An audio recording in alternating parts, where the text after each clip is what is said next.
देख बहू, ये तू बहुत गलत कर रही है। अरे तू सिर्फ अपने अपने बारे में सोच रही है, कम से कम अपनी सास के बारे में भी सोच ले। वो इस उम्र में अलग रहेंगी क्या अब? बुआ जी, मैंने भी कभी नहीं सोचा था कि मैं इनसे कभी अलग होंगी, लेकिन इनकी हरकतों ने मुझे मजबूर कर दिया ये फैसला लेने पे। ले, मैंने क्या किया है? क्या किया है?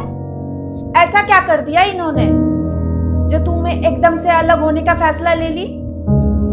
हमेशा यही कहा जाता है कि ये घर मेरा है, लेकिन यहाँ रोज मुझे पराया होने का एहसास दिलाया जाता है। आपको पता है बुआ जी, यहाँ पे मैं एक चीज अपनी मर्जी से ला नहीं सकती, यहाँ तक कि खाना भी मैं अपनी मर्जी का नहीं खा सकती। घर में जब कोई जरूरी फैसले लेने होते हैं, मुझे तो इस तरीके से साइड कर दिया जाता है जैसे मैं कुछ हुई ही नहीं।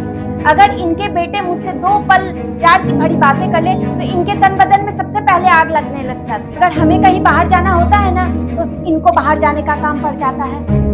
हमें बाहर जाना हो तो सबसे पहले इनसे परमिशन लो। बुआ जी, मैं इनकी गलती नहीं निकाल रही हूँ। कभी कभी वो इनके बेटे हैं तो वो मेरे भी तो पति हैं।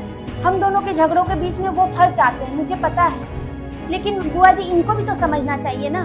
बहू, कह तो तू सही रही है, लेकिन फिर भी अब मैं क्या बोलूं। भाभी, अब तुम्हारी इतनी उम्र हो गई है, कम से कम तुम ही समझ जाओ। बहू का अलग होना तो सबको दिखाई देता है, लेकिन वो क्यों अलग हो रही है तो किसी को दिखाई नहीं देता।